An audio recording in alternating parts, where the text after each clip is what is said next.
আপনারা সবাই দেখছেন কাঠের মুঠা, আর মুঠা দিয়েই তৈরি হচ্ছে কি দেখুন।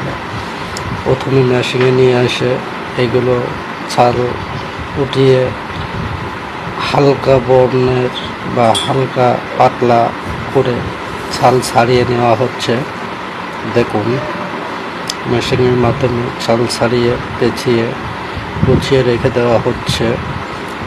এরপর সেগুলো আবার গুছিয়ে সাইজ করা হচ্ছে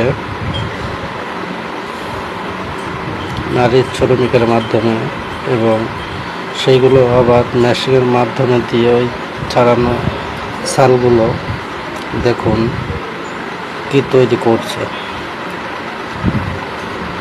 হ্যাঁ, এইগুলো দেখুন কেমনভাবে নিখুঁতভাবে কেটে কেটে তৈরি হচ্ছে আইসক্রিমের কাঠি তৈরি হচ্ছে। এবং কাঠি তৈরি করার পরে এই মেশিনটার মাধ্যমে দেওয়া হচ্ছে এই কাঠিগুলো ফিনিশিং।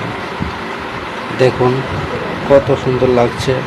এবং ফিনিশিং দেওয়ার পরে বস্তায় ভরে রেখে দেওয়া হয়েছে আইসক্রিমের কাঠি। এটি যশোরের ঝিগরগাছা উপজেলার গদখালি ইউনিয়নে গদখালি সদির আলী আনোয়ারুল ইসলামের ফ্যাক্টরিতে